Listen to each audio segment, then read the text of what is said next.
5 different paragraphs by 5 different people. These people have been asked, how active are you? And these are their answers. And please let me know if there's any vocabulary you don't understand, and we can go over it together. Could you please read the paragraph for Hannah below? My partner and I sometimes play tennis, but it's not my favorite sport. I prefer playing basketball because I like all team sports. Last summer, my friends and I went surfing in the sea. It wasn't easy, but I like it. And when I was younger, I did karate. Pronunciation of karate there. It comes from Japan. Remember, I liked it in the past. Awesome. Well done. Did you understand all the vocabulary? Yes, I understand. Nice. Let's move down to Henry, please. And my kids and I go swimming every week, but it's not my favorite activity. I like going to the gym and going to fitness classes. I also enjoy climbing mountains in the summer. And if it's snowy in the winter, I go skiing. Nice. I think it's snowy, it just means there's lots of snow. Excellent job. And let's move down to Arthur. There's actually 3 more. It's good reading aloud practice. I don't do sports because I'm always tired after work. I'm most active when I run to catch a bus or when I climb the stairs. But I enjoy watching tennis competitions. Last year, I watched a match at Wimbledon. Yeah, it's in the UK. So I watched, a match is like a game, a tennis game, or tournament is like a tennis match. All right, so we got 2 more. How about for Amelia, please? I enjoy walking. I walk to work every day. I walk 10,000 steps a day. If I need to get somewhere far away, I don't take the bus. I ride a bike. I have a new bike which I bought last year, but I don't like doing team sports like basketball or football very much. Well done. Very good pronunciation there. The vocabulary. Okay. So good. Awesome. All right. So let's try the last one, please, for Patty. I love running. I ran a marathon last year. It was really hard because I had to train almost every day for many months. Next year, I want to run a marathon again, but with a better result. My new coach is helping me prepare for it. Good. Very well done. So a marathon is like an organized race that's like really long. Yeah. Yes. All right. Let's look at some questions below, and if you want to scroll up and down to look at the answers, feel free. Are you able to move up and down on your screen? Could you try, please? Does it work okay? Oh, you have to go to here. Try using your fingers. That's okay. I will go up and down for you, okay? Remember who sometimes takes the bus? Emilia. Amelia I takes the don't bus, think right? so. Okay. Also. Arthur, yeah, right, correct. Arthur sometimes takes the bus. Who does different activities in different seasons? Henry. Yeah, nice. So let's try to answer it in a full sentence. It's always a good idea. So you say, Henry does different activities in different seasons. Henry does different activities in season. Yeah, in different seasons. It's a different season. Yeah. Well done. C was, who did something very difficult last year? I would say a marathon is very difficult. Marathon is very difficult. So who did something difficult last year? It was really hard. Yeah, exactly. So hard is the same as difficult. Yeah. It was Patty, right? Yes. How would you answer in a full sentence? Who did something very difficult last year? Patty did. That's it. Patty did. Oh, good. And who tried an activity in water and enjoyed it? It was either Amelia or Arthur. They don't. Oh, yeah, sorry, yeah, you're right. They didn't. Sorry, it was actually who did an activity in the water last year and enjoyed it? It was either Hannah or Henry. Henry. Oh, yeah. Yeah, but it was last year, right? Last Henry year. says every week he goes swimming. last summer is the same as last year, right? And then surfing is an activity in water where you're standing on a surfboard, right? So it would be Hannah is the right answer. Hannah went surfing. Hannah did surfing. Yeah, surfing? Surfing last summer. Yeah, in the water last summer. Yes. And she enjoyed it.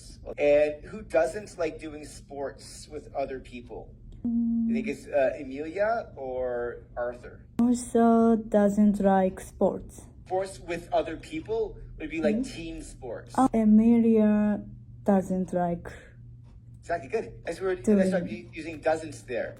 And she says she doesn't like doing team sports, like basketball or football. The last question is, who likes tennis but doesn't play it? Is Arthur or Emilia? Arthur doesn't like sports, but he watches. He watches tennis, right? Can you use the S for third person? Exactly. He enjoys watching tennis, but he doesn't like to actually play it, though. All right, well done. There's some tricky questions there. Here are all the answers below if you'd like to review them.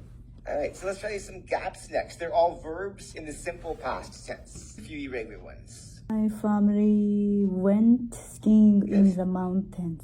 That's correct. For the first time. Have you ever gone skiing at Whistler before? Me? Yeah. I have been skiing. Well done. I have been skiing. Great job of, that would be, I have, a great job of present perfects there. I have been skiing. Well done. Was it at Whistler, I imagine? In Japan. Oh, in Japan, okay. Are there some good skiing hills in Japan? Yeah, in Nagano Prefecture. Okay, wow, that's great. Last year, my mother did a marathon. Yeah, that's fine. That's totally okay. There's another verb that's possible as well. It's actually a little bit better. Run? So, ran, exactly. She ran a marathon. You always run marathons. But you can say did a marathon too. You can do marathons or run them. But run is a bit more common. No, my friend did karate when he was younger. That's correct. Well done. I played basketball when I was at school. That's right. Good. Last weekend, my friends and I watched a football match. Good. Very nice pronunciation there. It's perfect. Last night, I was tired, but I Yeah, I go for climbed. We usually climb stairs. Even though it doesn't make much sense, because usually climbing is like this. And but we say climb stairs for some reason. I don't know why. It's just English is strange. I walked 5,000 steps yesterday. Nice, well done. And so here are all the answers below. I think you got perfect on those. Well done. All right. Let's actually skip this one. What activities do the people in the photos enjoy doing? There's actually like three of them each, or either two or three. There's three for Diego though. What activities does Diego enjoy doing? Can you guess from the items in the picture? Skiing. Yeah, he enjoys skiing. So what would he use the goggles for? And swimming. Enjoy swimming. Yeah, exactly. Well done. Enjoy doing karate. Yeah, he enjoys doing karate. Remember, the S sub enjoys there for third person. Well done. And how about for Kazuya? What does Kazuya enjoy? And Kazuya enjoys running a marathon. Good, exactly. Nice. Well done. And there's another sport she likes too with the rackets. She enjoys playing tennis. Good, very well done. I like the way she said playing in the gerund. But after enjoys is always gerund. So yes, she enjoys playing tennis. Perfect, actually. And how about for Raiko? Enjoys playing basketball. Is it basketball or ball? Oh yeah, it's basketball. You're right. Good. You have good eyesight.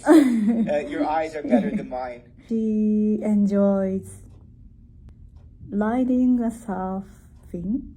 You can say riding a surfboard. That's fine. Or you can just say she enjoys surfing. That's also correct. It's a little bit easier. Have you ever tried surfing before? No, I have never tried. Yeah, I haven't either. It looks fun though. And how about for Leon? At the end? Leon enjoys playing soccer, Good. and he enjoys walking. Well done. Maybe he enjoys marathons too because he has a stopwatch there. Like maybe timing for. Yeah. Yeah. Or you also maybe hiking because it looks like hiking boots. Oh, awesome. So, how often do you enjoy going for a walk outside? How often? Yes, I often. What? You say I often enjoy going for a walk outside. Once a week. Once a week, good. Yeah. Nice. Yeah, probably like maybe you go more often in the summer. I imagine when the weather's nicer. All right. And do you like playing sports outdoors? I don't like playing sports outdoors. Okay. I don't either really. Yeah, I like walking outdoors, but not playing sports. All the sports I enjoy are indoor sports. Okay. And how often do you spend time outside on weekends? I often spend 2 or 3 hours outside. On weekends? Nice. But weekends are like Saturdays and Sundays. Yes. Well done. And good grammar there. What outdoor activity do you enjoy the most? Outdoor activity.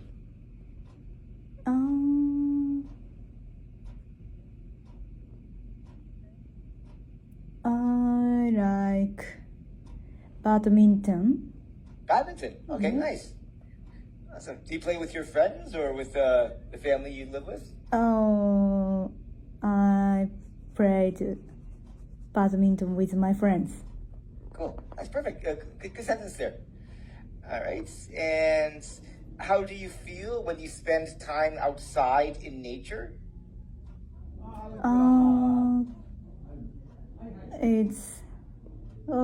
I feel good. Okay, that's fine. I feel good. And is there an outdoor activity that you don't enjoy? Don't enjoy.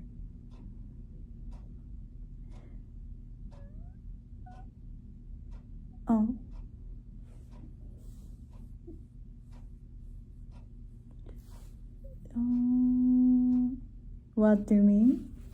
That you don't like. Don't like. Is there an outdoor activity like walking, running, biking that you don't like? No. You like them all? Yeah. Okay, that's fine. Awesome, good. All right, so the next goal exercise, the goal is to choose the correct words. There's a choice of 3. Okay. Yeah. It's difficult to pronounce. I think it's Arjun. Arjun. Yeah. Arjun doesn't go swimming. Good, exactly. Well, then, go is correct. And Liam likes watching tennis matches. Matches, great. That's a competition or a game. Nora often climbs the stairs. Yeah, we climb stairs. Correct? And Albert watched a football competition on TV. That's right. It's perfect so far. You're on a roll. How about for E? Moira played basketball at school. Good. That's correct.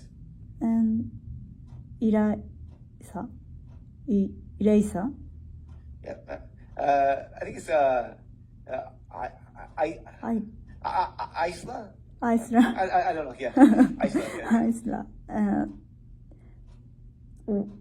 went skiing last winter. Good, very well done. And Mike doesn't do sports very often. Good, exactly, well done. We say sports in the United Kingdom, like in Europe, or sports in Canada or the United States. All right, excellent job. Here are all the answers below. Yeah. You know your verbs that go with sports very well, though. I think you got perfect on those. All right, good. So let's try some more matching again. That's the last exercise. Go to match the sentences on the left. It's the first half of the sentence on the left with the rest of the sentence on the right. So we have Arjun doesn't go swimming. Doesn't go swimming.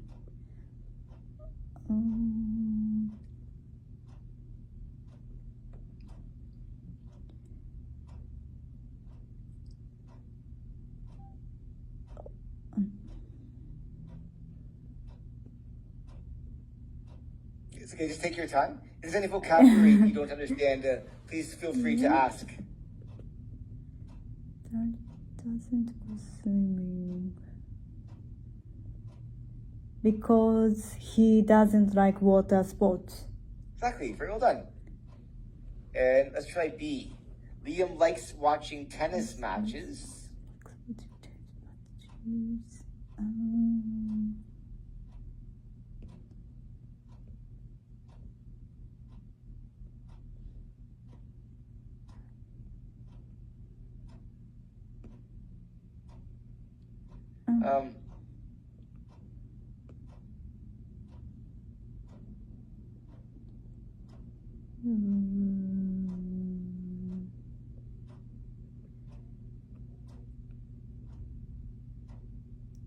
Yeah, this one, okay.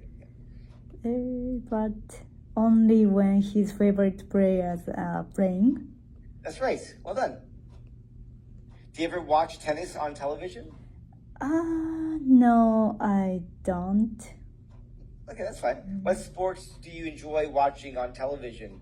Are there any? I don't watch sports often. Okay, that's fine, perfect. Good sentence there. You're doing some really good sentences today. That's perfect. And how about we try Nora? Nora often climbs the stairs. Because she lives on the 4th floor. Exactly. And Albert watched a football competition on TV.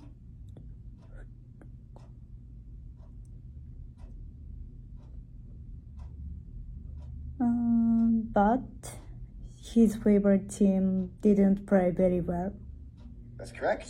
Good. Okay, move on to Maura. Maura played basketball at school.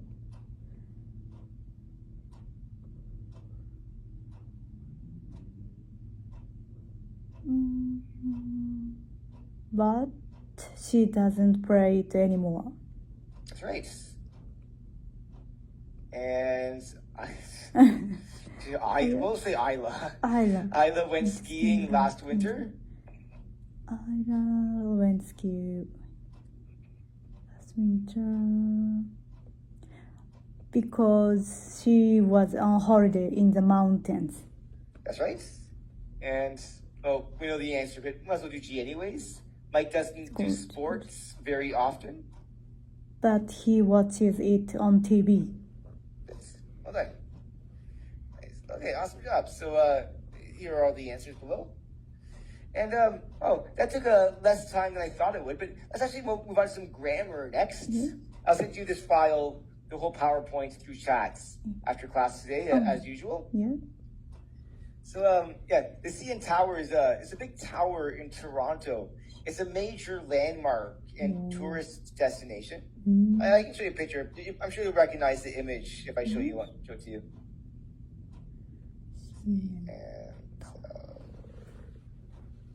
image. Yeah, so this is the CN Tower here. You probably recognize it. Oh. Yeah, in Toronto. Oh. It's it's a really beautiful place for tourists. But mostly locals don't go very often. I've been a couple of times, but not for like 20, 30 years. Anyways, these grammar exercises are all about the CN Tower.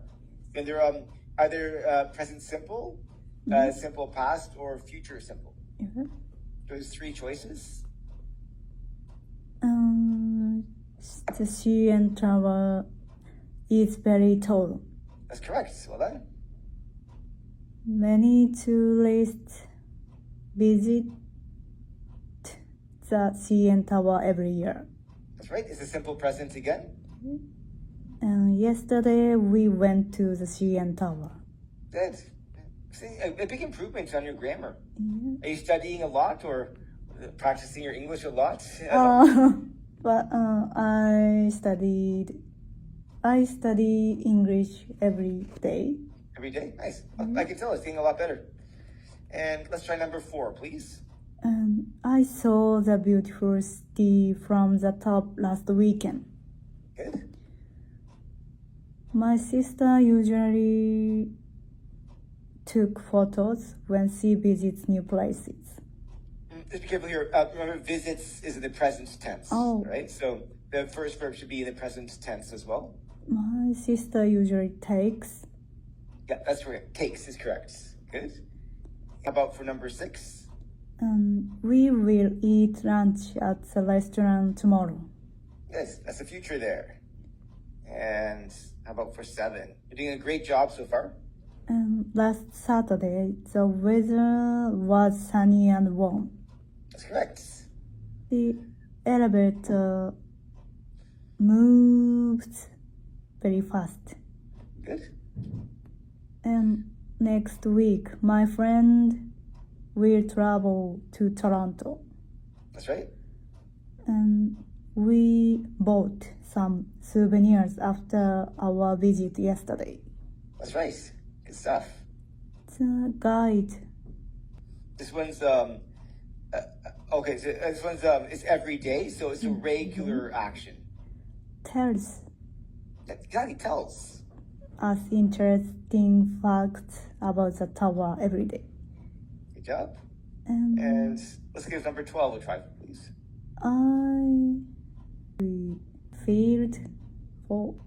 Felt is irregular in the past, and it's last time, right? So it'd be in the simple past. I felt a little scared when I looked down last time. That's right. Tomorrow we will watch a short movie about the CN Tower. Exactly. A wheel or we will. They're both correct. That nice contraction there. The CN Tower has a glass floor. Yeah, it's true. Like they have a whole floor made of glass, and you can walk on it and look down hundreds of feet. The view is really magnificent. Last year, my parents climbed the stairs inside the tower. That's right. Very well done. Okay. And there's a short story too. It's just a couple of paragraphs long. Last weekend, my family and I went to the CN Tower. It was my first time there. Good. We took many photos and looked at the city from the top. That's right. The view was amazing. Good. Next month, we will visit the CN Tower again because my cousin will come to Toronto. Yeah, that's right. I think she loves the glass floor and the tall building very much. Yeah, exactly. Well done. You can also say my cousin is coming to Toronto as well. Not just the present continuous, but sometimes the present continuous is just the same as the simple future, like in this case. All right, excellent job. I'll send you this file with the answers after class. Actually, that's a lot faster than I thought it was. So we'll try another file. I'd like to go over some vocabulary for giving excuses next. It's a bit more challenging, but I'll help you along with it. There you are, and it's just loading now. Oh, so I have a bad connection, but hopefully it won't take too long. Oh, now it's saying it's good again. I'm so happy with my new computer. Well, it's not totally new. I got it a few months ago, but it's working much better in general. Maybe I spoke too soon because the file is still loading now. wasn't so bad. So let's think about making some excuses next. An excuse is a reason, it's either true or not true, that we give to explain or defend our behavior or actions. Okay, that's an excuse. So it's like a reason why you didn't do something, usually. It is your excuse. So what excuse could you maybe give for saying no to a party invitation? What excuse could you give for not going to the party? It could be anything at all. Anything like... Catch a cold? For sure. You say, I caught a cold in the past. Cold. Yeah. So it's an irregular past. Yeah. You say, like, I have a cold too. Yeah, that's fine. What if you're late for work? I slept over. You say, I slept in. Slept in. Slept in, yes. Yeah. Slept in is too late. Sleeping in too late. You say slept over is like sleeping at somebody else's house. Yeah. And how about for skipping exercise? Skipping is the same as missing or not doing exercise. What sort of excuse would you give to yourself in this situation? I wanted to get sleep early. Okay, good. I wanted to go to bed early, maybe, or go to sleep early. Yeah. And that's totally fine. That's actually usually the excuse that I give myself for not exercising. I like to after class, but I usually just go to sleep instead. And how about for not doing chores? Things you have to do around the house, like washing dishes, vacuuming the floor, cleaning things. Those are all chores. I was tired. Okay. You're too tired. You also like, I was too tired as well. Good. What kind of chores did you have to do when you were a child growing up in Japan? I washed the dishes. You had to wash the dishes? Okay. Did you have to make your beds? It's like making your bed is like making sure your bed is all organized. I do make. Yes, I made my bed. I made bed. Good. So let's watch a quick video next. It's only about a minute long. We'll watch the first minute. And it's a great listening practice. The people in this video, they give 3 excuses. So they go to check off which excuses they give. And one of them is not given in the video. I just gotta grab the video. Just be one moment there. I forgot to download it. And here we are. Sorry about that. Just gonna pull this way a bit. Are you able to see A to D on the left? I can make it a bit bigger if you like. I can see. You can see it? Oh, great. Okay. And let's go for it. Let's watch the first minute of the video. Yes. I can't hear. Oh, sorry. I can try to send it again. I'll try one more time, and please let me know if you can hear or not. Sometimes it takes about 10 seconds for the audio to work. Still no? So, still no? Oh, no. You can't hear the audio? Yes. That's okay. I will send it to you over chat, okay? There we go. Thank you. You're welcome. If you were late for work this week, you got plenty of company. A new study shows almost 30% of employees don't make it in on time at least once a month. CBS's Jamie Yukas is in New York with some of the best excuses. Excuse me, are you late for work? Yeah. How late are you? Like 20 minutes. Hi, are you late for work? Yeah. How late are you? Really late. Almost 20% of people find themselves late for work at least once a week. A new CareerBuilder.com study found nearly 50% blame traffic. When you are late, what's your excuse? The subway. In New York, we heard that excuse again and again. And if I'm late, it's because of the trains. The trains are packed. More than 30% say they're late because they overslept, and about a quarter of people blame bad weather. Others blame poor planning. I went to work thinking that we were in the office today, but we're actually in a different place. So that's your excuse? Yes, but I really have to go. Okay, bye. But sometimes the excuses can get outrageous.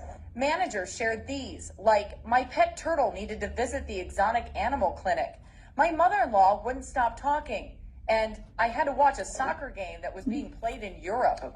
Just let me know when you're finished. It's okay to be late every once in a while. Would you like some more time? That's totally fine. Too late. I don't finish. Okay, it's fine. Just take as long as you need. Just let me know when you're finished, okay? Yes. What's too late? So they're all in the Probably first like 20 the first minutes of the video, Oh. up to 58 seconds. Yes. Survey found more than half of employers expect their employees to be on time every day, and 4 in 10 have fired someone for being late. Jamie Yukas, CBS News, New York. Now, that survey also found that about 70% of workers who are late actually stay and make up for it, and that's up from about 62% last year. And the best part of that story, we can tell you, Chris's turtle now is doing fine. Oh, good. Okay, I finish. Hold on. All right. Were you able to catch the excuses that were given? Did they mention traffic? Yes. Okay, Traffic. good, exactly. Traffic. And how about oversleeping? Yes. Good, exactly. And looking after children? Yes.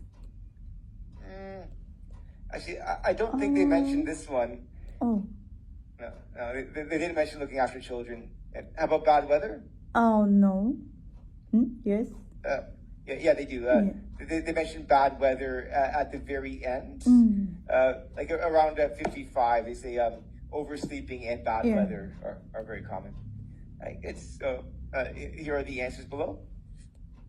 It's good listening practice if you want to listen to the video again. All right, so let's listen to the rest of the video, please. And the goal is to match the sentences on the left with the second part of the sentence on the right. Yes. So it's just the second half of the video will be from 58 seconds to 2 minutes. So it'd be the last minutes of the video. Okay. Okay? Just take as long as you need. Please just give me a wave once you're finished, and then we'll continue. Yes. You're late for work this week, you've got plenty of company. A new study shows almost 30% of employees don't make it in on time at least once a month. CBS's Jamie Yukas is in New York with some of the best excuses. Excuse me, are you late? Place. So that's your excuse. Yes, but I really have to go. Okay, bye. But sometimes the excuses can get outrageous. Managers shared these, like, my pet turtle needed to visit the exotic animal clinic. My mother-in-law wouldn't stop talking. And I had to watch a soccer game that was being played in Europe.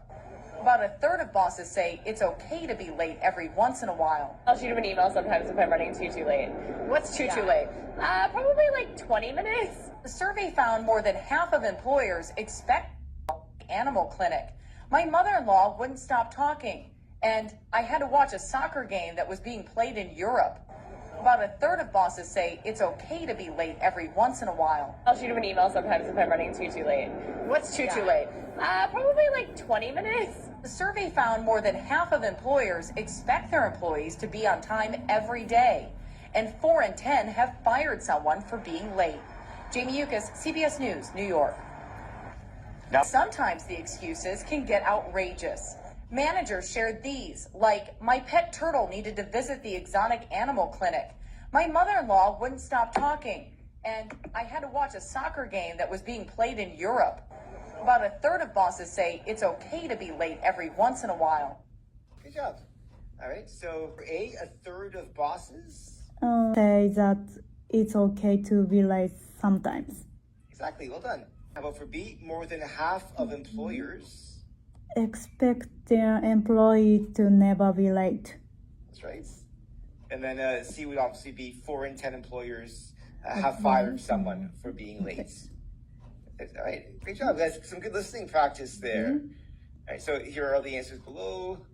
So did any of the statistics from the video surprise you? These are all the statistics in the circle here. Any of them like a surprise, like you were shocked to hear it? 20% of employees are late once a week. Yeah, that surprised me a bit as well because my old job, I could never be late. You're teaching when you teach children too, right? Japanese, and Yes. we aren't allowed to be late for our job, so it's not really an option. The other one that surprised me a bit too was that 70% of workers who arrive late tend to work longer that day. I don't know if they do it just because they feel bad or they feel guilty being late, or maybe it's punishment from their boss. Maybe it's punishment from their boss, probably. To move on to some discussion questions. So let's try some more matching. There's some more challenging E1 vocabulary here, so please let me know if you'd like some help with any of the words. The excuses are on the right. What the person says before the excuse is on the left. So if someone says to you, why didn't you respond or answer to all my texts yesterday? I was worried. What could you say as an excuse? Oh no, I completely forgot. Exactly, well done. Sent to you by the end of the day. Maybe that one would work better for a report. So we're talking about texts, right? In the plural. And for number one, I'm saying I'll finish it in the singular. So I think another choice might be a better option here. I'm sorry. You see, I was in a hurry, so I left quickly and didn't check that I turned it off. We're talking about turning something off, right? And you wouldn't really turn off a text. Number 4. Exactly. The thing is, I couldn't message you back because I had no signal, like no internet signal. So that'd be the most logical excuse, I think, for A. How about for B? Are we still on for the meeting at 4 p.m. today? I still haven't received a link. You have to send a link for a meeting, like a YouTube meeting, for example, or a Google Meets. 5? Exactly. Very good. Well, 5 is right. And how about for C? I know, I feel so bad. The bus was late. The bus was late. Yeah, that's totally possible. I would actually go for, I was going to go, but my kids were ill. That's a surefire or definite excuse. Like you wouldn't really say I couldn't go to the party because the bus was late. Because it would just be late for the party, right? If the bus was late, it wouldn't. It was either the bus didn't come, and that would make a bit more sense. But you could also say I was going to go, but my kids were ill. That's the same as sick, is being ill. Yeah. How about for D? Where is the report? It was supposed to be done by today. 1? Exactly. Oh no, I completely forgot. I totally forgot. I'll finish it. It refers to the report and send it to you by the end of the day. And why are you so late?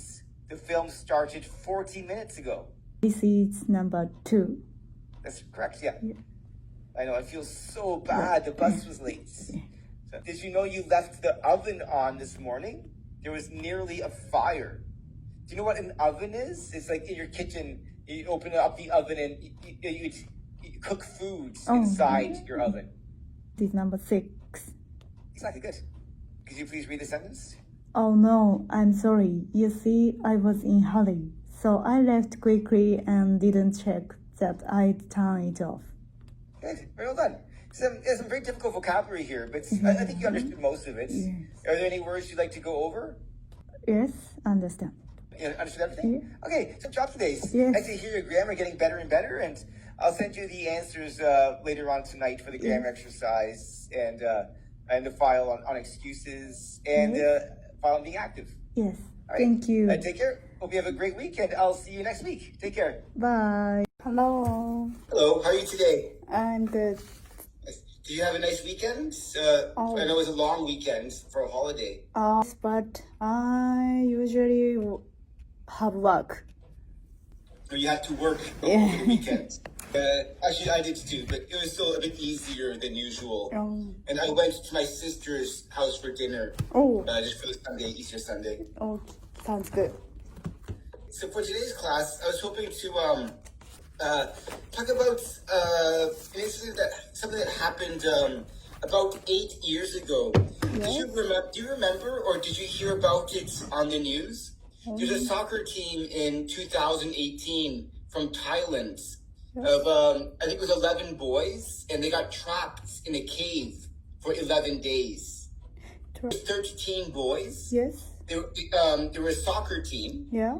And they were exploring a cave, and they got trapped in the cave for 13 days because of floods. Did you hear about it? Do you remember? Oh, haven't. Okay. Do you know what a cave is? Caves, I don't know. I think I'll just show you a picture instead of looking for the Japanese Oh, thank equivalents. you. So this is a cave. Are you able to see? Sorry, Oh, I they're see. underground, Oh, like yeah. chambers or holes. Yeah. So a soccer team of 13 children got trapped or stuck in this cave for 11 days. 11 by days. themselves. Oh. 11 days. Yeah. Too long. But they were all fine. They all survived. Oh. They all lived afterwards. So nobody died.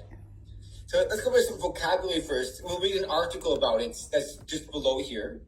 The article, but let's do some vocabulary first. Okay. So, rescue is like saving someone in danger. So you can say the team worked all night to rescue the trapped hikers, or firefighters rescued a dog from a burning house. Yeah, so it could be a verb or a noun. They're both the same. How about a flood?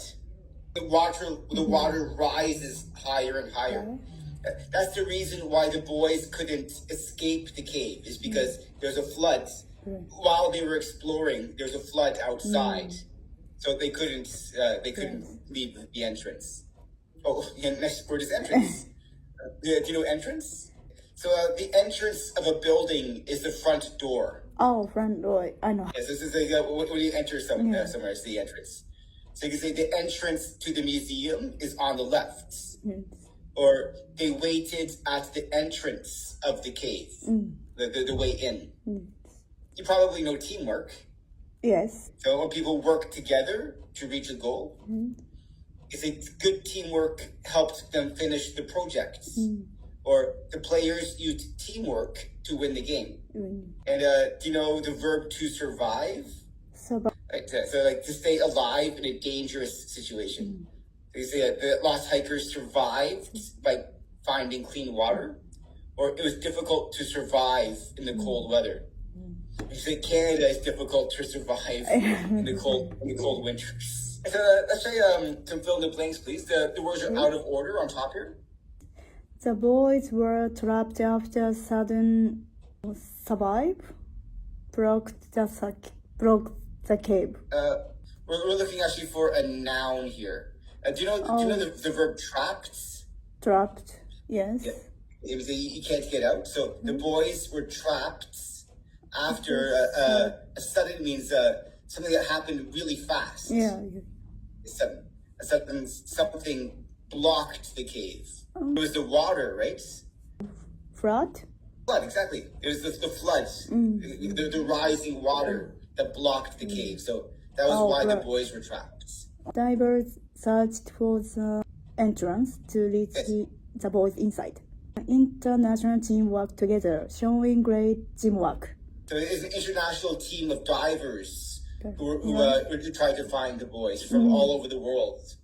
The mission was dangerous, but all the boys managed to survive. The divers planned a careful rescue to bring the boys out safely. Do you know who divers are? Divers are sweet. Who dive into water and explore under the water. And so let's read the article. Boys trapped in Thailand cave saved after long rescue. I know it's a lot of reading. It's good reading aloud practice, though. Could you please read the 2 paragraphs below, and I'll help you with pronunciation after. Okay. It's a difficult one. It's an intermediate reading. In 2018, 12 boys from a Thai football team and their coach became trapped in a deep cave after heavy rain caused a sudden flood. The water rose quickly and broke the entrance, leaving team stuck inside with little food and no way to escape. 4 days, no one knew if they were alive. When divers finally found them, the team were weak but hopeful. Their families waited outside the cave, praying for their safe return. The rescue operation became a huge international effort. Expert divers from around the world came to help, and the mission required great teamwork and careful planning. It took many days to bring each boy out safely because the path was dark, narrow and filled with water. In the end, all the 12 boys and their coach survived. The world celebrated their rescue, calling it one of the most difficult and inspiring missions in history. Yeah, it was a very exciting rescue. I think they made a Netflix movie about it afterwards. Yeah, okay. Unfortunately, one of the divers did die in the end with the flooding. But all the boys survived. Okay, so why did the boys become trapped in the cave? It heavy rain caused a sudden flood. Exactly, and the water level rose and blocked the entrance of the cave. Oh, sorry, I just gave the second question away. How did the rising water affect the situation? So, do you know rising? Rising means going up. Yes. It's basically asking, what did the rising water do? It blocked the entrance. It's similar to the first question. Let's go on to question 3. What condition were the boys in when the divers found them? So your condition is like how you are, like what you're like. So how were the boys when the divers found them? Okay. It's up. Oh, sorry. Okay. Green. Down. Let me go down a bit. Yeah, I go down too. You see the first paragraph at the end. The boys were weak but hopeful. So, do you know weak and hopeful? Weak, I know. Okay. Hopeful is like full of hope, just hoping they will be rescued still. So so if you're hopeful, you're full of hope. Basically. Who came to help with the rescue operation? Yes. Expert divers. Yeah, exactly. Expert divers from all around the world. It's a big international effort. Okay. And why was the rescue mission difficult? Because the path was dark, narrow, and filled with water. Yeah, this. Hold on. Do you know narrow? Narrow is like this, and then wide is like this, and then narrow's the opposite of wide. Good. And how did the families feel while waiting outside the cave? It must have been very stressful for them. I can't find. And they prayed for their safe return. So they probably felt hopeful, but very, very anxious. Okay. And what was the final result of the rescue? All 12 boys and their coach survived. Yeah, exactly. Yes, very well done. Yeah. The coach was only 21 years old, so he wasn't very much older than the boys, so I don't really blame him too much. It was stupid of him to lead the boys into the cave. He was like, hey, let's go exploring. But because he's only 21, I don't think he should be punished. He's only 4 years older than the boys, right? So I don't think that's a big enough age difference to really hold him responsible. Right, so let's actually some difficult lesson on arts. Art in your home next. I think we might have done this one before, but it'd be really good to review it. Some great vocabulary. I'll just load it onto the screen. So is it real story? Pardon? Is it real story? Okay. No, sorry, it's just loading now. Okay. It should appear. Are you able to see it now? It should say art at home. So yeah, I think we did this one before, but it'd be nice to review. Is this furniture, is it wooden or plastic, would you say? Exactly, it's wooden furniture. It's made from wood. Yeah. And this sculpture, is it stone or metal? Metal. Good, well done. And would you say this bowl is unusual or ordinary? Ordinary. It's like an ordinary bowl. Yeah. And unusual would be the opposite of ordinary. Yeah. So these are figurines, like little tiny sculptures. Yeah. Do you think they're made of ceramic or glass? Actually, they're usually made of ceramic. These little figures. They can be made of glass, but usually they're ceramic. Do you think vintage means old, but old in a good way? Usually old in a way that makes it worth more money. So it's good old compared to bad old. Would you say these vases? You say vase or vase, they're both the same. Are Yes. they vases or flower pots? Yeah, they're vases. Good, exactly. Because they're this shape and they're indoors. Normally, flower pots would be outdoors. So yeah, they're vases. This event poster, is it? Is it a film or event poster? Okay, this is for a music festival, right? This is an easier one. Are these photos in frames or on the fridge? Oh, in frames. Exactly, they're in frames. So this is a frame of a photo right here. Yes. Well, would you say this this picture here, H, the last one, is it modern or traditional? Modern. I think it's more traditional art. So it's traditional is like more from the past, and modern is more recent. Yeah. Okay. This is just open to your interpretation there, but I suppose say traditional for that one. Good. Well done. 3 of these things would you like to have most in your home? Would like to have ordinary bowl Important for eating, right? because it's convenient. Good. Very convenient. Well done. And what else would you like? We're hoping for 3 of them, please. 3. Okay.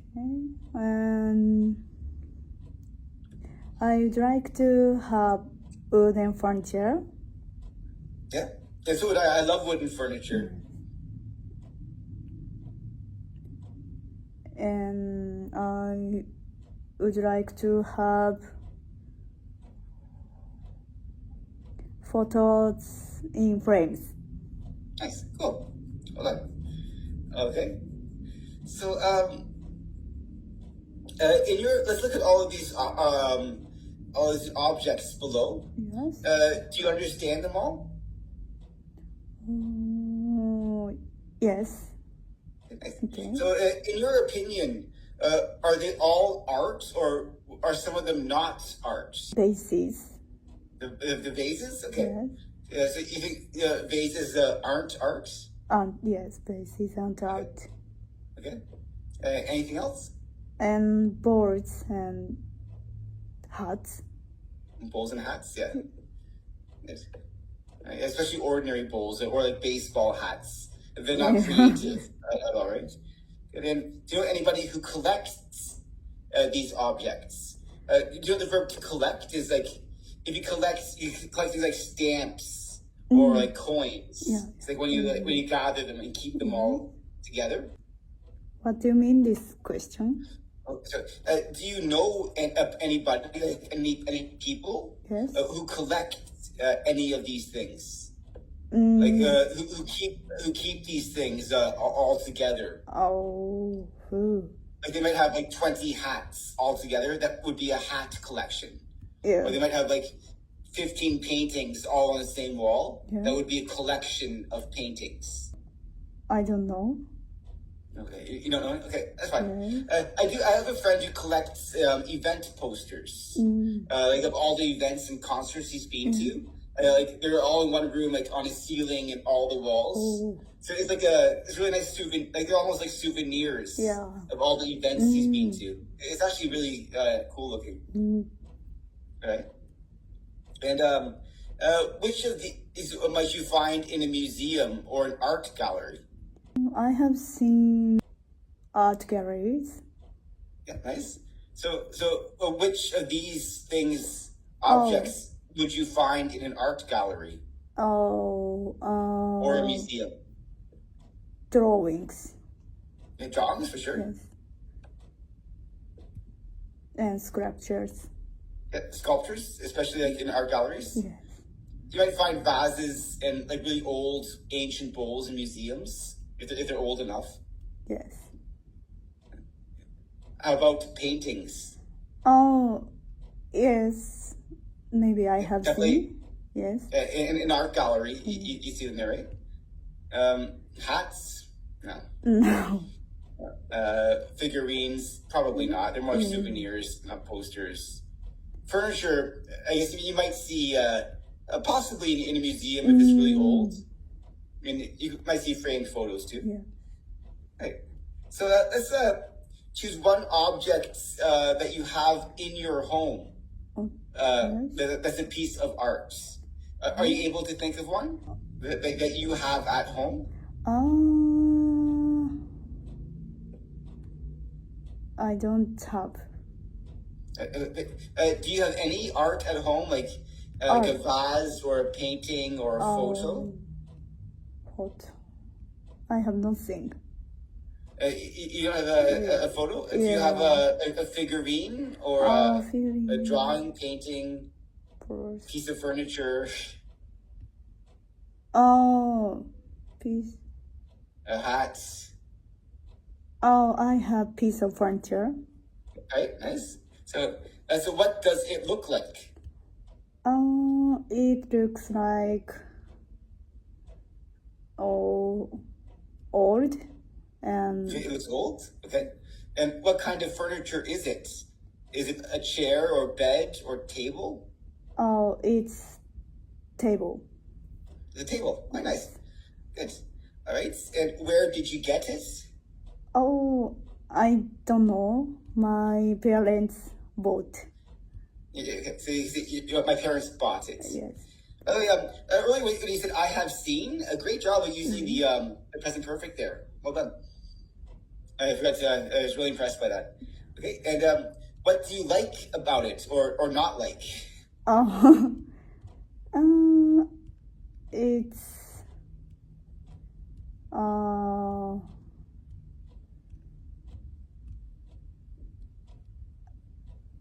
it's light. It's light. Okay. Yes. It must be fairly portable too. If it's light, portable is something that's easy to transport or carry around. Is it comfortable? Uncomfortable. Yes. And do you think it's a real piece of art? No, I don't. No. Okay. Well, it's not. There's no creativity put into it. Then I guess it's not really art, right? I think art needs to be creative. Nice. All right. So let's actually skip down a bit. We won't have time for the video today. Yes. Can you think of any difference between art that you see at home and art that you see in museums?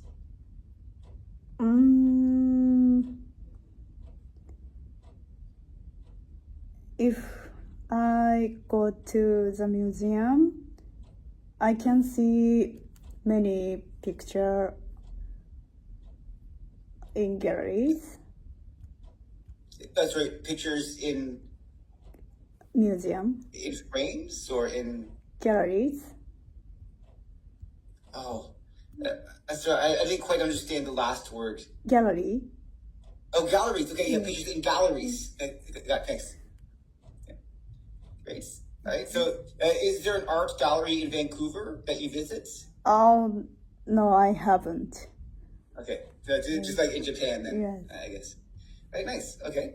So, can you think of some differences like between art that people have in their homes and art that's in museums? Difference.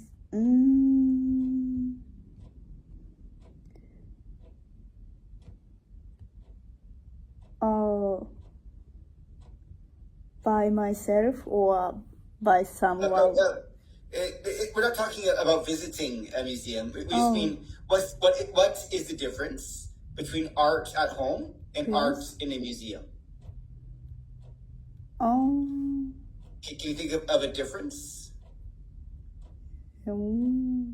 Difference. So art at home is art that people have like in their homes. Yes. And art in a museum on display.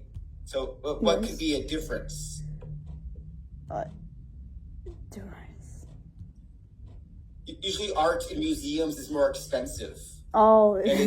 Expensive. It's also better protected too. Like you can't touch it. Right? But you can touch art at home, right? Yeah. And can you think of any places where you can see art apart from museums or in your home?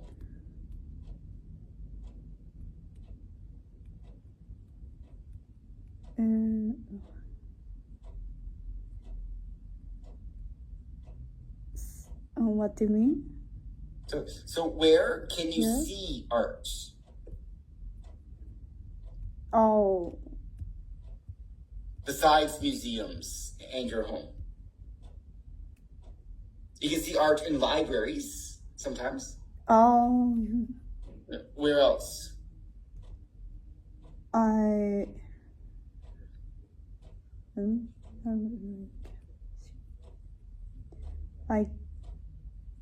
can't see. But where now? But just people in general. Where can people see art? Like not besides museums and homes. Where else does art exist? It also exists in like schools and restaurants, libraries. Oh, So we're asking like where are places you can see art? okay. Oh, Okay. art. Okay, we can move on to the next question. Library Yeah, libraries, good. or school.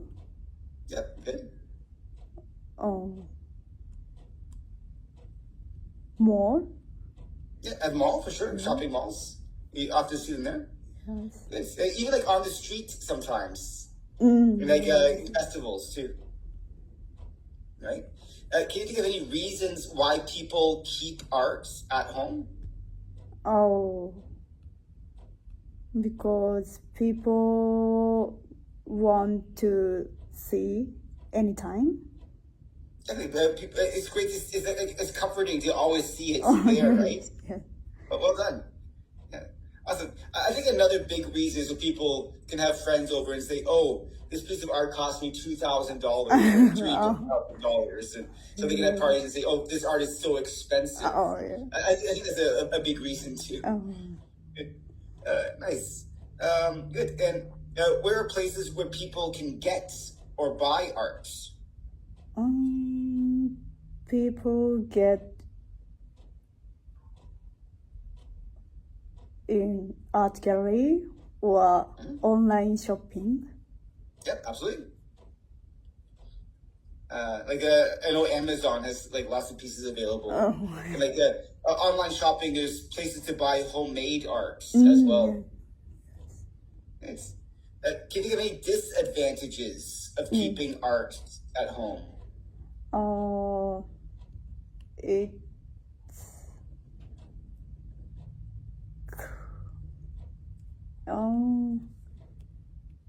disadvantage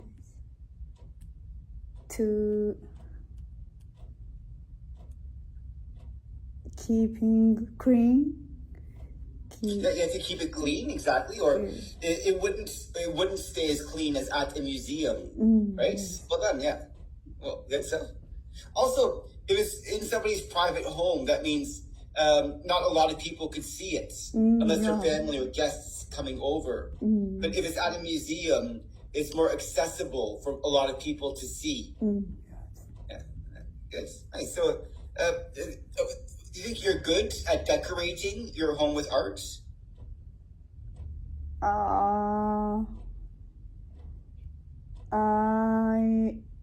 I'm good at decorating. Nice, cool. I'm not really. I wouldn't say. And do you think people decorate their homes differently now than they did in the past, like 50 years ago or 100 years ago? Oh, no. Yes. You do? Yeah. Yes. Yeah, I think so too, because people's homes were different. They normally had a lot more space, like 50 years ago. Now people live in smaller, more modern homes. Yes. And I think there's a bit more a trend for like minimalist art, like in these pictures here. And I think like 100 years ago is like a lot more together. Yeah. It's well done. So, what would you prefer? Would you prefer to have art in your workplace, like at the school where you teach? Yeah. Or do you prefer to experience art in the streets? Having art in your workplace. Yeah, it's always nice to have, isn't it? Yes. And would you prefer to have lots of photos on the fridge? We say on the fridge, even though it's like against the fridge, but we say on the fridge for some reason. Or would you prefer having one big photo on the wall? Having one big photo on the Having one? wall. Yeah. Yeah, I think I prefer that too. And do you prefer using vintage cups to drink tea or ordinary cups? Using ordinary cups to drink tea. Yeah, me too. Yeah, I thought you would say that because what you said before about ordinary bowls being more practical. Yes, me as well. If I'm drinking tea, like, why would I want a vintage cup, right? I just want tea. And do you prefer having furniture in neutral colors? So neutral colors are colors that are like easy to look at, like brown, beige, whites, or having one bright piece of furniture. I like neutral colors. Neutral colors? Yes. Okay. And do you prefer making art or collecting art? I like making art. Making art more? Yeah. Me as well, I'd say. All right, so let's look at some different difficult situations. And the goal is to choose what you would do. They're kind of difficult, so we'll go over the vocabulary first, and then could you please tell me what you would do in these situations below? So you get a big sculpture as a birthday present from a friend, but you don't like it. In fact, you think the sculpture is ugly. So what would you do with it? I think I will buy online or second-hand shop. You sell it? You sell it? But what if your friend comes over to visit, though? There might be, where is my sculpture? Would you say, I sold it online? I said, I gave it for my friend. Oh, you say, I gave it to my friend. To my friend. Okay. Your other friend might still be a little bit angry, though, that he or she gave you this birthday present. And he said, I gave it away to my friends. Well, try to answer in conditional if you can't do, like, what would you do? So, for conditional 2, you say, I would give it to a friend. Because it's not a real situation, right? Yeah. You're saying, like, what you, in an imaginary situation, would do. All right? So let's say your great-grandmother passes away, that means died. Okay. And leaves you a collection of figurines, which she loved and had been collecting all her life. You learn that the collection is worth a lot of money. Yes. And what are you going to do with the collection? I would send gallery or museum. Okay, you send it to a museum or an art gallery. Yes. Yeah, I would probably sell it as well. It's worth a lot of money, and like I don't care about figurines personally. Good.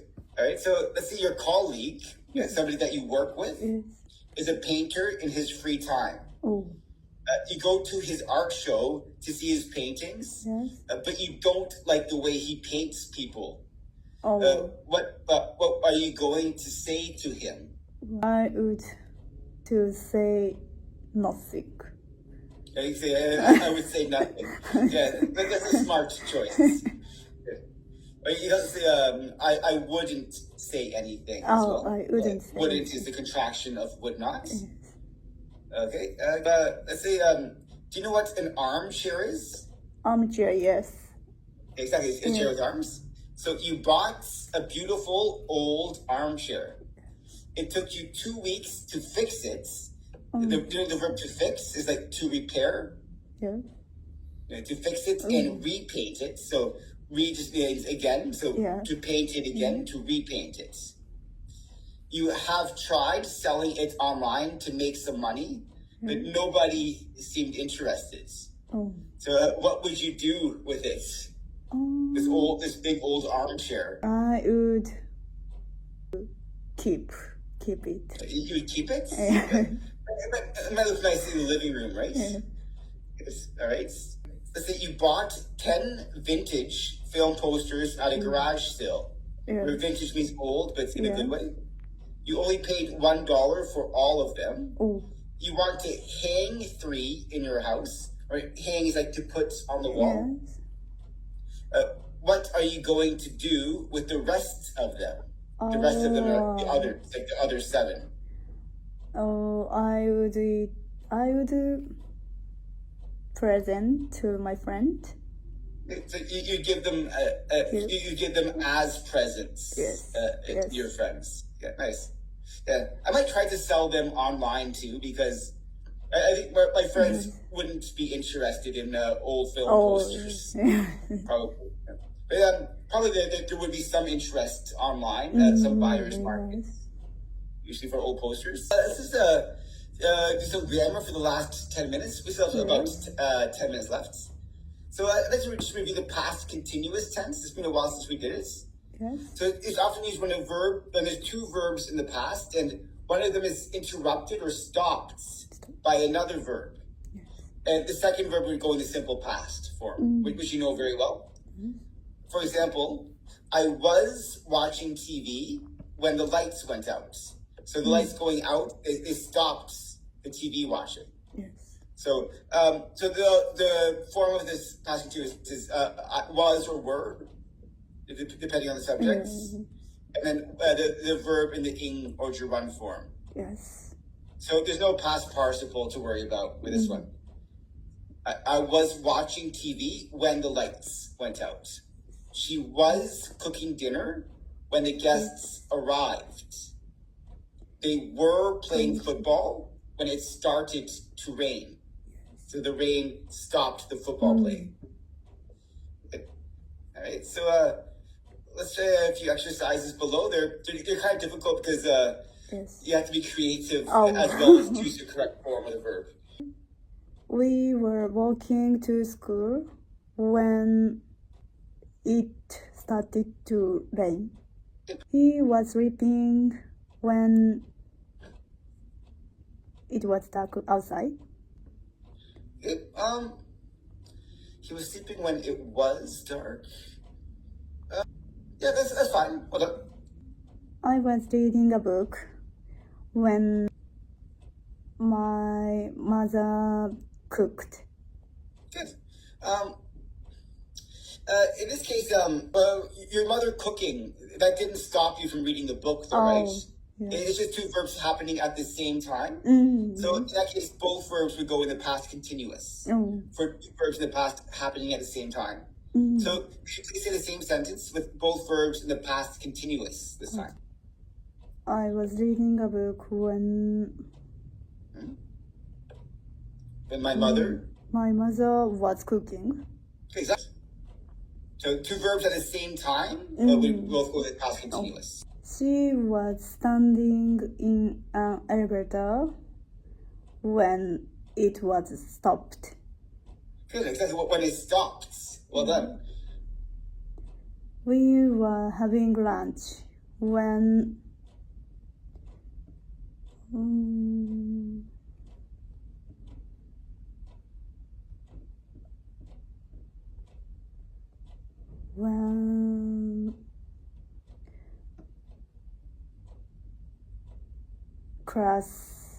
class finished. Good, well done. We're having lunch when the class was finished. Okay, so you're eating lunch. They were eating lunch during class tonight. Okay. The kids were playing when I arrived home. Good, well done. He was stomachache when he had an accident. You say he had a stomachache. You say he had, but so let's go to something in past continuous. So he was, and then a verb in the gerund form. He was riding a bike. Good. Very well done. He's riding a bike when he had an accident. Bike accident. Good. How about for 11? Just take your time. She was reading a book when she was in the library. Yeah, exactly. When she was reading a book. That's fine. Yeah. So that would be past continuous. Yeah. That's totally fine. Her being in the library wouldn't interrupt her reading the book, but it's still the correct form because she's reading the book for a duration of time. And past continuous is used for a duration of time in the past that was not completed in the past. So she never stopped reading the book, right? Yeah. So she was reading a book when she was at the library. I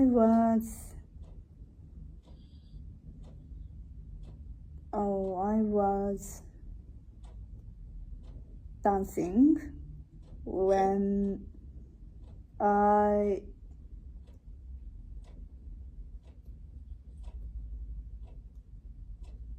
arrived at school.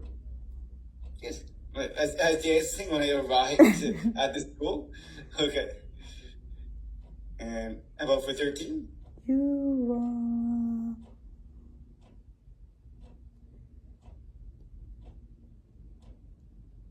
You were making dinner when I arrived home. Exactly. Perfect. Well done. When you were making dinner is past continuous. When I arrived is the past simple because it's sort of interrupting the first verb. Great. Excellent job. So we still have just another 3 minutes of class left. Maybe just go over seasons a little bit more just to finish off, and then we'll finish there. Okay. Here it is. So let's look at this picture below. And which season or month do you think it is? Oh, it's spring. Yeah. And why do you think it's spring? Oh, they have a picnic.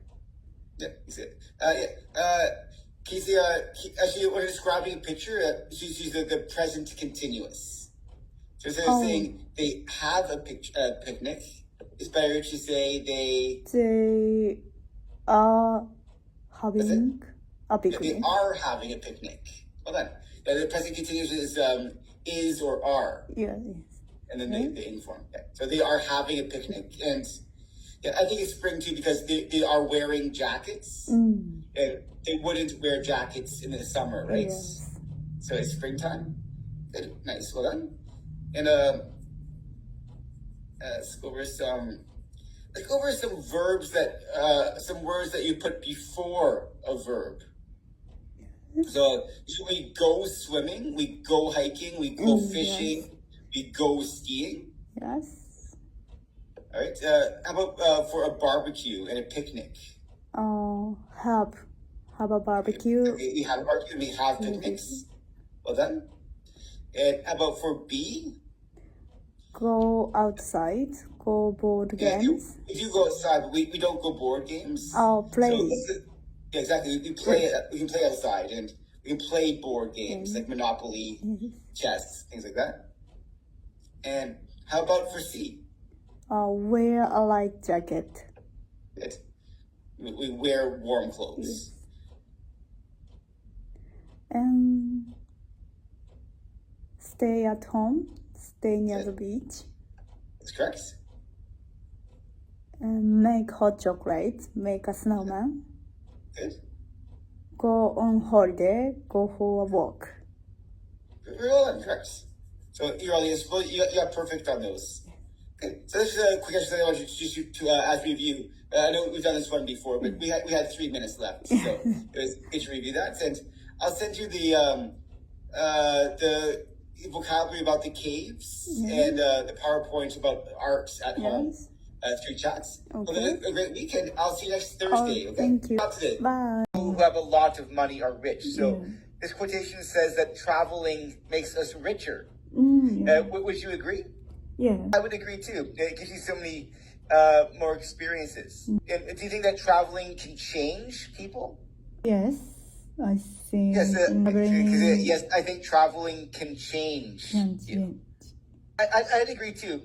Puts people in new situations and gives them new experiences. So they're different people after they travel a lot. Yeah. So this next exercise is a fairly challenging one. There's a word that is underlined, and the goal is to choose another underlined word that would work better in the actual sentence. Yes. All right. So it doesn't make any sense to say we always go culture for our summer holidays. What would be a better word for culture? And the choices are the underlined words listed below. We always go abroad for our Abroad. summer Correct. holidays. Abroad is just international travel. Yeah. Well done. About for B, the only imagination language we learned at school was French.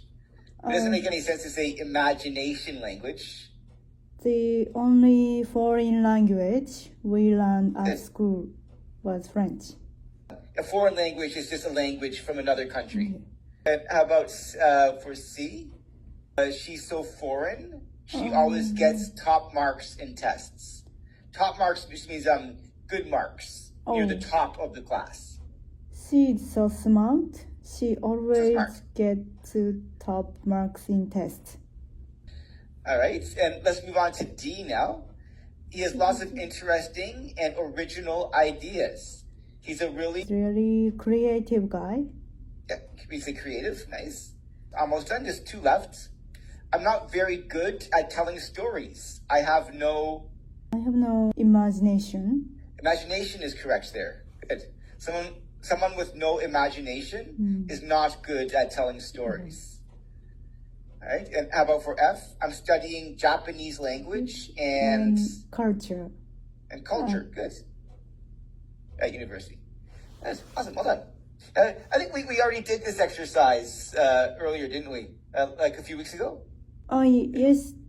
Last week I did. Yeah, we finished this one last week as well.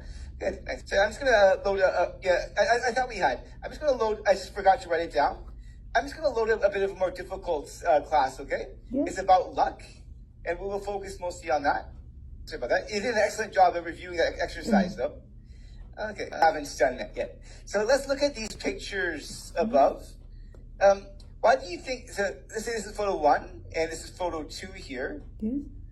Why do you think the objects in photo 1 might be special? What is special or unusual about them? Because, do you think they're new or old, these tools? They're very old, so that makes them special. Yeah. They were used by people's ancestors, like their great-great-grandparents. So they have a historical value. And let's look at the photographs in picture 2. So these are photographs here. Yes. Why do you think they might be special, these photographs? Looking for a word that starts with M. They can bring back people's memories. That's it. Good. They bring back memories. Well done. Do you have? This is a photo album here. It's like a book of photos. Do you have a photo album at home, or do you keep all your photos on your phone instead? Album at my home. You have an album? Nice. Cool. I don't. I wish I did, but I just use my phone for photos instead. Here are some tricky prepositions next. These are mostly new ones. We have by accident. Do you know what by accident means? By accident, I don't know. Okay, it means like not deliberate or not on purpose. It's like by mistake is by accident. And does that make more sense now? For example, I dropped my phone by accident. It's like, oops, I dropped it. It's a mistake. It's by accident. So on display, it means it's set up in a way that is visible for everybody to see. You know, a watch is like on your wrist to tell time. You can say the watch is on display in the store. It is set up for everyone who walks in. All the customers can see it. And we have in detail. That means giving lots of facts or details or added additional information is detail. So you could say the author describes the problem in detail. Yes. Does that make sense? I can look at the Japanese equivalent, if you like, for any of these. In a hurry means like you're rushed, you don't have enough time, and then you're in a hurry. Yes. So you could say, for example, I'm in a hurry to get to work. Not enough time or too much traffic. Next one we have is for luck. Do you know what luck is? You do? Okay, great. So for luck is, you say, I keep this penny for luck on my exams. Do you know what a penny is? Penny. They don't circulate them anymore. It's like a very small coin, and it's worth 1 cent or 1/100th of a dollar, but they stopped making them about 10 or 15 years ago. Can't remember when. In pencil. So you can say, I drew this drawing, or I'm writing in pencil. So I can say, I'm writing in pen. This is a pen. And yes, you have a pencil there. So you say, you're writing in pencil. Is that a pencil there? I can't tell. Oh, yes, this is pencil. It is pencil, yeah. So you say, I have a pencil, or I'm writing in pencil. And next we have on purpose. That's the opposite of by accident. And the last one is in return. So in return is like returning a favor. Say she bought him lunch in return for the present. So he gave her a present, so she bought him lunch in return. It's like if someone does something nice to you, you can do something nice for them in return for what they did. Okay. All right, good. All right. So let's do some reading practice. These are fairly challenging intermediate stories, and we'll work on choosing the correct preposition as well out of the 3 choices. Go ahead, and I can help with vocabulary you have questions about. Oh, should I read this sentence? Please, could you please read the paragraph A? Okay. And try to choose the correct preposition as well, please. Yes. Sid loves traveling, and he often brings home things he finds in different places around the world. His favorite object is a small wooden figure. A figurine? It's like a small figure of like an animal or a person. They're often like souvenirs. Bring from Romania. He found it by accident in a little market in Barchester. Bucharest. But that's fine. Go ahead. She keeps the figurine on display. On display? In the living room, so that people can see it because he likes sharing its story in detail. In detail, that's right. A detailed description of the story. Well done. And sorry, what did you say for accidents? I didn't quite hear. By? Yeah, that's right. Well done. It's by accident. Perfect. You got all prepositions right in that story. Let's take a deep breath and we'll try story B, please. Yes. Oh, by the way, did you understand all the vocabulary? I understand. Okay, well done. There's some pretty challenging vocabulary in these paragraphs. Okay, and let's try paragraph B, please. Okay. Amelia was in a hurry to get to a job interview. When she was waiting in traffic, she felt that stone in her pocket that she had found a week earlier on the beach. She took it out, saw how pretty it was, and decided to get off the bus and walk to the interview. She arrived just in time, did her best, and got the job. Now she always keeps a stone in her pocket for luck. For luck. That's it. Well done. Okay, so perfect on the prepositions again. Do you know what a stone is? It's like a little rock. Oh. You find them everywhere, like on the street or on the beach. Yeah. It's all right, nice. Actually, we got one more story. Ivan, please. Ivan still has a book his friend Sasha gave him years ago. In the book, there are Sasha's notes in which she describes her thoughts about the story in pencil. So she wrote her story in pencil. Okay. She left the notes there on purpose. Good. Because she wanted him to see the story through her eyes.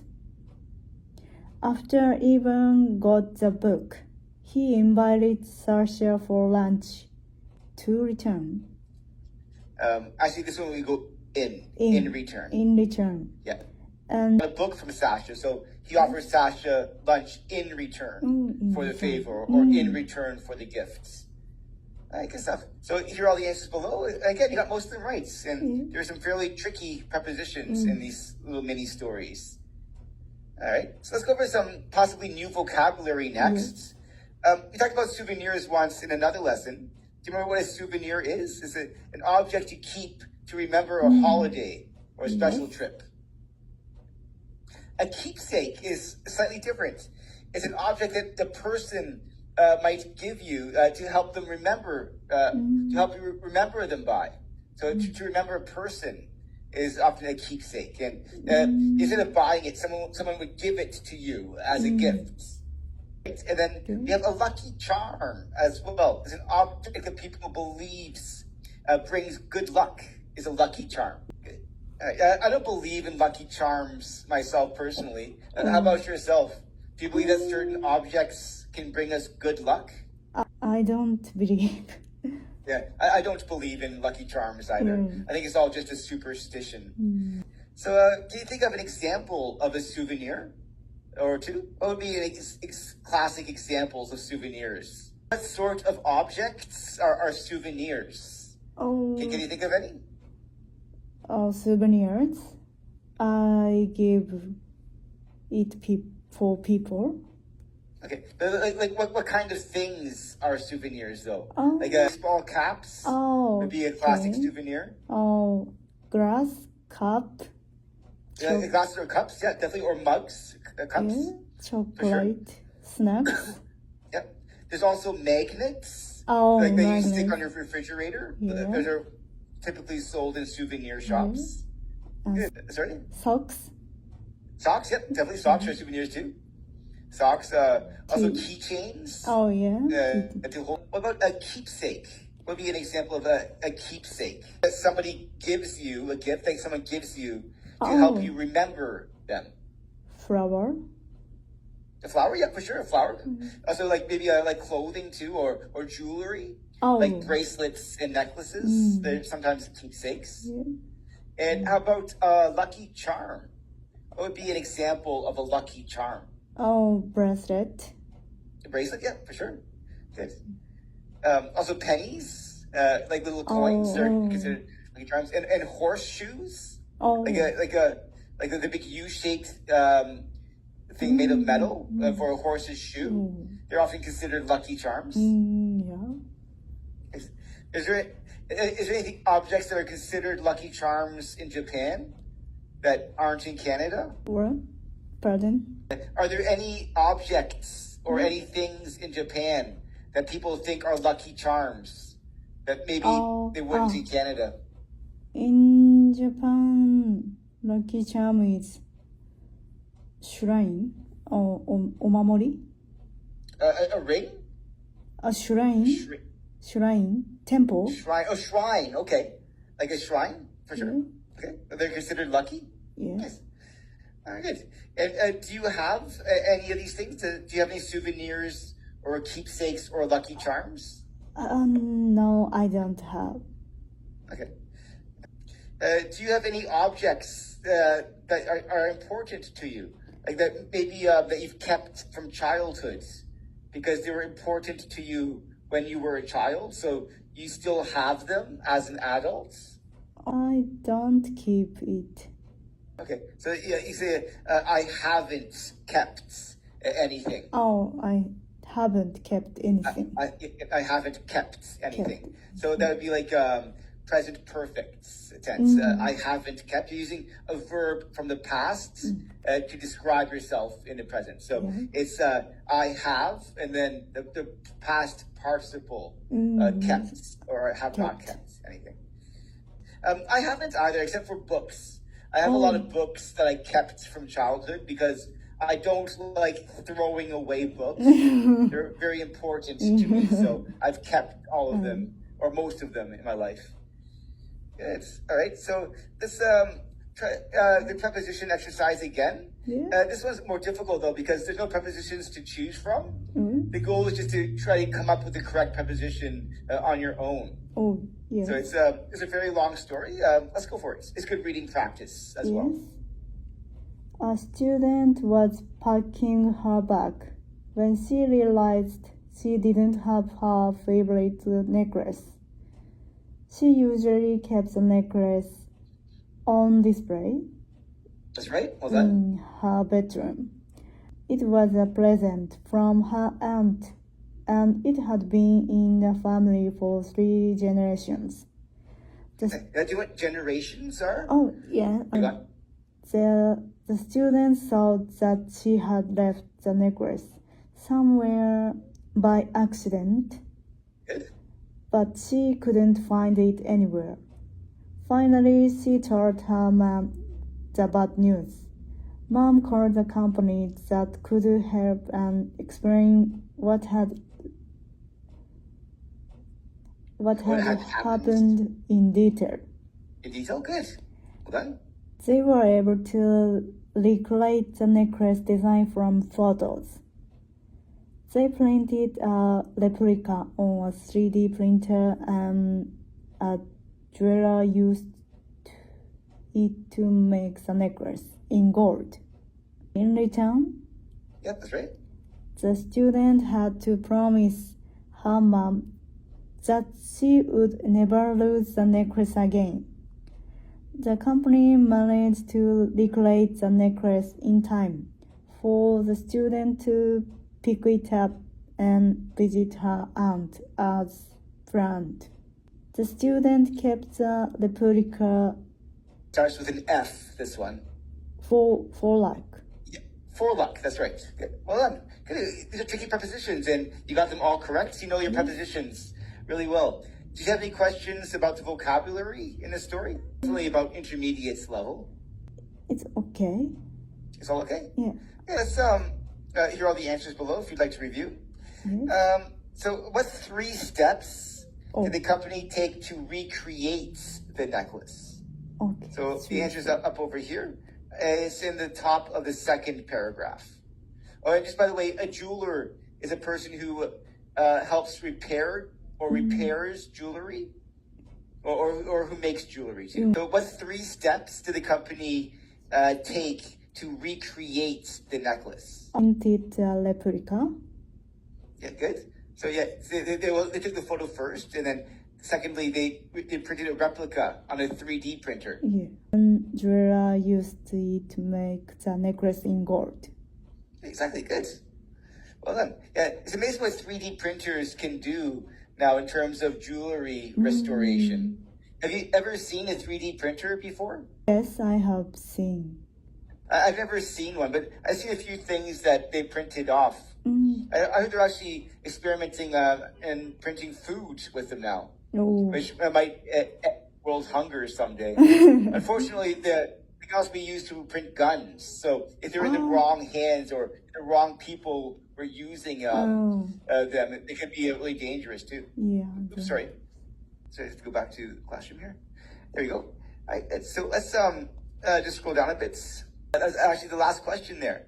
Well done. So let's go over some vocabulary next, and then we'll go over some open conversation about family. You know, the word to improve is to make something better. Could you please read the example below? She wants to improve her English. Right, she wants to make her English better. Yeah. How about the verb decide? I think you probably know this one already. Yeah. It means to choose something after thinking about it. Yeah. Could you please read the example below? He decided to study at home. Exactly, good. Or he decides. He decides. Yeah. And then manage is to succeed in doing something well or difficult. That means you managed it. She manages to finish the project on time. Yes, well done. And we have prepare is to get ready for something. They prepare for the exam together. Yeah, I think you probably know most of this vocabulary already. Is it mostly for review? Sounds good. And then we have explain is to make something clear by providing or giving details. They're explaining it. The teacher explains the answer.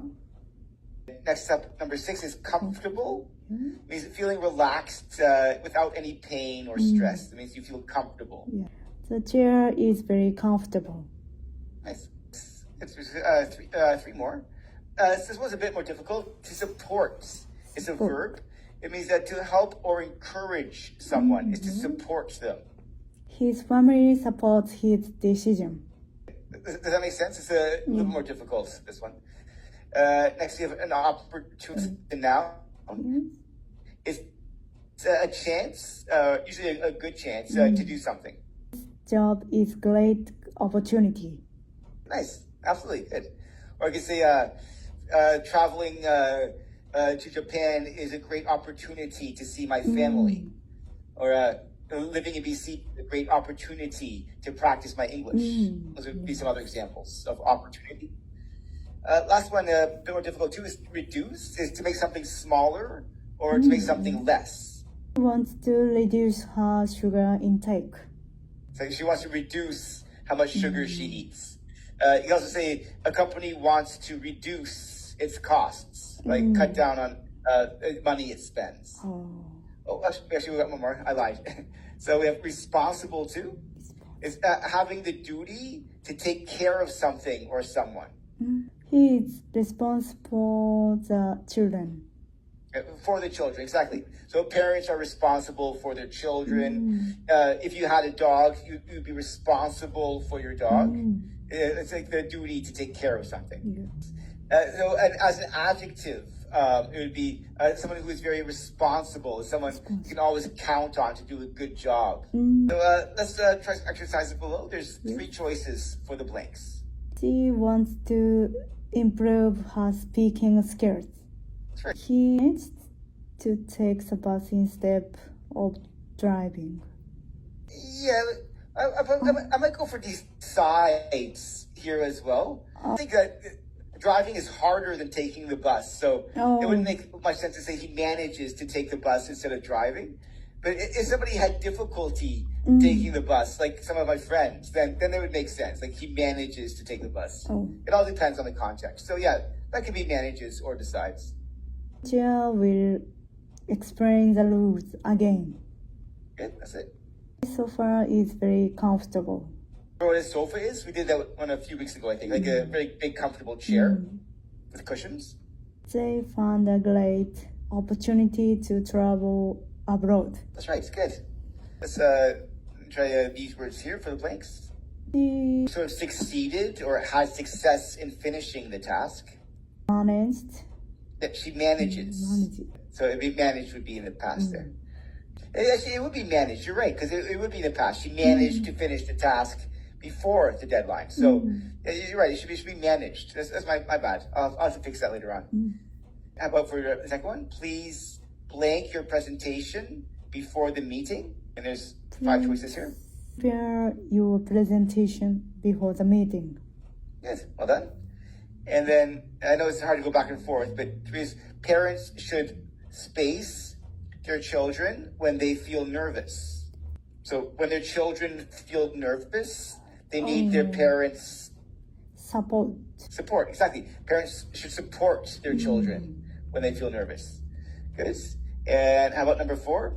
The company wants to blank costs this year. Reduce. Reduce costs. Yeah, exactly. So they spend less money. It's reducing costs. And how about number 5? He is blank for organizing the event. He's responsible. Yeah, he's responsible. He's in charge of, or it's his duty to take charge of the event. Excellent. Very well done. Let's close this for now. And let's go on to some speaking practice. To talk about family a little bit today. I don't have any brothers. Okay. Do you have any sisters? I don't have any sisters. Okay. So you can say that you're an only child. Yeah. You know what that is? Only There's child. someone without any brothers or sisters. So you go, I'm an only child. Do you have any friends who you would consider to be family? Like friends who are so close that you think of them as being parts of your family? Yeah. So do you have any friends who are so close to you that you think of them as being parts of your family?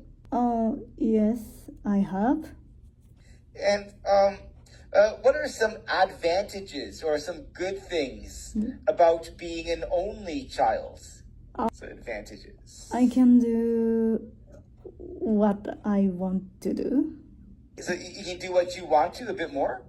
All right, good grammar there. Everything is new stuff, new Okay. product. All your toys and all your clothes Yes. are always new, right? Because Yes. you don't have to share them with brothers and sisters. Good. Yeah, for sure. That's an interesting point. I didn't think of that. Can you think of any? You also get a lot more of a lot of attention from your parents too. I think when you're an only child, right? Attention. Attention, like time. You get your parents spend a lot of their time with you. Is getting attention. Yes. So your parents give you a lot of attention Yes. when you're an only child. So you can say lots of attention Lots of from attention. your parents, and also all your stuff is new, or brand new. Do you think of any disadvantages of being an only child? Because there are some drawbacks as well. And patient. So you had to, you didn't learn patience. Oh, Is that what? Yeah, you might have to learn how to share, things and learn patience a bit more at school instead of at home. Yeah. When you're an only child, because you can't learn with your brothers or sisters, right? Yeah, and I guess it could also be maybe a bit boring sometimes. Like you have nobody to talk to. So did you ever feel a bit lonely as a child because you had no brothers or sisters? But when I was a child, mother was at home all the time. Okay. You always had your mother to talk to. Yeah. What chores did you have to do when you were growing up? Like chores are things not really fun to do. That most people don't enjoy doing. Things like doing dishes in the kitchen, cooking, cleaning your bedroom, mowing the lawn, painting the walls. Those are all chores. And like wash dishes. So And you say, well, let's go in the past here. We're talking about growing up as a child, right? So you say, I didn't like washing the dishes. And cleaning my room. And cleaning my room. Good. Nice grammar there. And cleaning my room. Good. What other chores did you have to do besides washing dishes and cleaning your room? Did you have to ever vacuum the carpets? I have to vacuum. Okay. And what other chores did you have to do when you were growing up? I guess you had no brothers or sisters to share the chores with, so you probably had to do a bit more. Only this. Oh, just vacuuming and cleaning your room and dishes. Right, that's fine. Move on. So you had to keep your room clean, you said. Yes. Did you spend a lot of time with your grandparents? Did your grandparents live close to you where your parents lived? Near my house. Okay. So were they in driving distance? Could you just drive to visit them? Yes, driving distance. How far away did they live? Like how long a drive in the car? For 10 minutes by car. Oh, only 10 minutes. Okay, Yes. so they lived really close by then. Yes. I guess, did you see your grandparents often when you were growing up as a child? I don't see often. Okay, so you say I didn't in the past, right? Yes. I didn't see them often.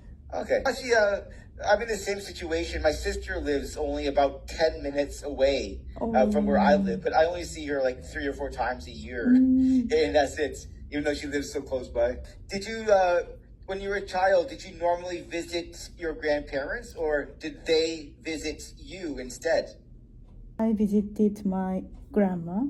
Okay, so you say, I visited her. Her. In that case, yeah.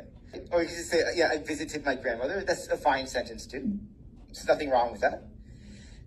Did you have any cousins in Japan when you were growing up? And so cousins would be the children of your brother or sister. Oh, no, of course you your cousins would be the children of your mother's or your father's brothers and sisters. I have 3 cousins. You have 3 cousins, and are they living in Japan right now, or are they living elsewhere in the world? One of them is Calgary now. So one of them is living in Calgary now? Yes. Nice. And how about the other one, or the other 2? Other one are living in Tokyo. Is Tokyo? Okay. They're living in Tokyo right now at this moment, right? So it's probably best to use the present continuous tense. You say the other one is living in Tokyo now. How long has your one cousin been living in Calgary? I don't know, or maybe 1 year. So you arrived in Canada first, and then your cousin arrived afterwards. Have you been to visit him in Calgary? Have you visited Calgary before? Oh, I never been to there. So you say, I have never been. I have never been. In present perfect. It's a present perfect. You need to say have or has, and then I have, and then never is the negative, and then be is a past participle of the verb to be, to Calgary. You erase that there. Did you have lots of aunts and uncles growing up in Japan? 2 uncles? 1 aunt. And 1 aunt? Yeah. Okay, that's great. That's all the questions I had about family there. Yeah. That's a little bit faster than I thought it would be, though. So let's actually move on. We can do some grammar exercise. So that looks like a good activity we could do just for 9 minutes. Because you did a great job today. It's a bit faster than I thought it would be. Have you been to Calgary? Actually, Calgary, maybe not. I've been to most Canadian cities, but not to Calgary, I don't think. I'm just looking for something we can do for about 10 minutes. This is a more speaking practice, actually. Just a moment. Now let's talk about exercise a little bit.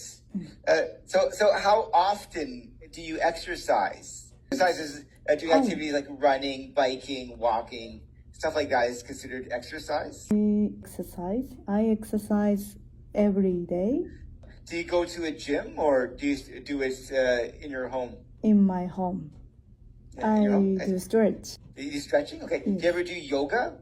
Moving YouTube stretch. Okay. Like stretching with YouTube. Yes. Okay. Do you ever do yoga as a form of exercise, like stretching?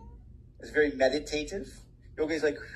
What are some examples of cardiovascular exercise? It's like exercise that's good for your heart. Cardiovascular. Let me say things like running. What else would be cardiovascular exercise? Stretching. Yeah, possibly if it gets your heartbeat up. Muscle training. Like strength training. It could be cardio as long as you do it fast enough. But we're talking about things to decrease your heart rate and to make your heart stronger. Is cardiovascular exercise. So it'd be like walking, for sure. Running, walking. Can you think of any other forms of cardiovascular exercise? Dancing. Dancing, yeah, for sure. It's a great workout. And boxing. Boxing, yep, definitely. Maybe swimming. Swimming is good cardio. Running. Also, like most sports, like tennis, soccer, would involve a lot of cardiovascular skill. Right. Do you prefer team sports or individual sports? Individual sports? I like individual sports.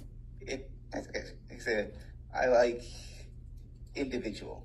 Yeah, I prefer individual sports too. especially if I'm watching the Olympics on television. Did you watch the Winter Olympics at all this year? A little bit. A little bit? Yeah. Do you have a favorite sport that you enjoy watching? I like watching ice skate. Ice skating? Yes. Cool, nice. Do you mean like hockey or figure skating? Figure Figure skating. skating, yeah. I really enjoy watching figure skating as well. It must take so much practice. Even though I can't really tell what they're doing in the air. I can't count the number of twists. I don't know the technical names for the jumps or anything, but it's really fun to watch. It's a really nice form of art to enjoy. Can you think of some of the benefits of exercise or advantages to getting exercise? I can live long. It increases your lifespan, or it can help you live longer? I live longer. Help you live longer? Good points. Can you think of any other benefits? There's quite a few benefits to exercise. Feel better. Yeah, exactly. It boosts your mood or helps you feel better. Muscle. It gives you more energy as well. More energy. More energy. And studies actually show it makes you smarter as well. It can increase your brain function. How about some disadvantages of exercise? Too tired. Yeah, it's tiring to do, for sure. It also takes time, and often you need like specialty equipment as well. I guess you can just do like stretching. You don't really need specialty equipment for that, but often you would for other things. Do you know what obesity is? Obesity. Obesity? I don't know. Okay, it's basically just a nice word for people being fat Fat. or really out of shape. They say they're obese, or obesity is a noun for the problem of people being too fat or not in shape. I think there's more obese people in Japan or in Canada, just from what you've noticed. Canada. Probably Canada, I would think. I think so, for sure. You must be surprised when you arrived in Canada, how many really obese people there are, even in Vancouver. And there's even more in the States, actually. The States is worse than Canada. Yeah, I don't think it's much of a problem in Japan, is it? Japanese or It's not a culture. Yeah, they're thinner in Japan, right? It's not a culture where obesity is really considered a problem. Did you learn how to swim when you were a child? Yes. Or when you were an adult? You did? I did it. Oh, you did? Okay. Yeah. So are you able to swim now? Oh, yes, I can swim. So you learned as an adult how to swim. Did you learn? You said you didn't learn when you were a child to swim. So did you learn as an adult? No, when I was young, I learned. Okay, I didn't understand. Sorry. So you say I learned to swim when I was young. Excellent job today. I think we'll finish there. I'll take a photograph of all these notes so you can study the grammar. Thank you. And I'll send you all the information that we did in class too. Yes, Excellent job today. Well done. Okay, bye. You're welcome. And sorry I repeated that first exercise. I just forgot to record it from last class. All right. Take care. Have a wonderful week, and I'll see you next week.